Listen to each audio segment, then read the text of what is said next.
오늘의 사회 이슈를 유남희 기자가 종합해드립니다. 오늘의 이슈 포커스입니다.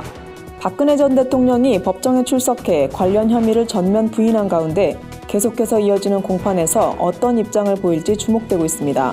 박 전 대통령은 23일 첫 공판에서 삼성 등 대기업에서 뇌물을 받거나 요구한 혐의를 전부 부인하며 무죄를 주장했는데요.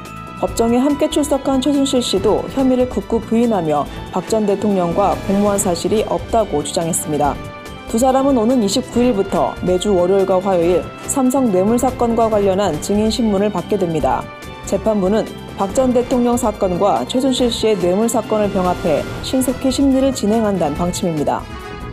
국내 가계빚이 올해 1분기만 17조 원이 넘게 늘어났습니다.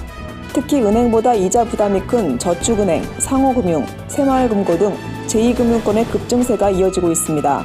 한국은행 발표에 따르면 지난 3월 말 가계부채를 대표적으로 보여주는 가계신용잔액은 1,359조 7천억 원이었습니다. 통계를 시작한 2002년 이후 최대 규모입니다.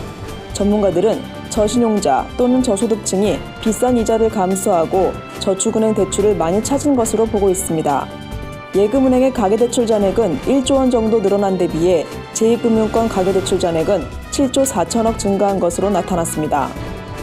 학력이 낮을수록 혼인과 출산율이 낮고 이혼과 사망 위험도 큰 것으로 나타났습니다.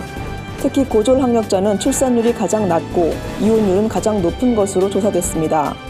학벌과 빈부격차가 혼인과 출산에까지 영향을 주고 있는 겁니다. 조사를 실시한 통계청은 혼인, 출산율이 가장 심각하게 떨어진 계층이 고졸 이하라며 고졸 이하는 대졸자와 임금격차가 크게 나타나는데 결국 학력 간 임금격차가 사회적 안정성에 차이를 가져온 곳이라고 설명했습니다. 조사 결과 남성 중 중졸 이하는 평균 혼인 연령이 36.5세로 가장 높았고 이혼율은 고졸 남성이 6.4건으로 가장 높았습니다. 2000년 이후 평균 이혼 연령은 교육 수준과 관계없이 지속해서 상승했습니다. 고티비 뉴스 윤함입니다.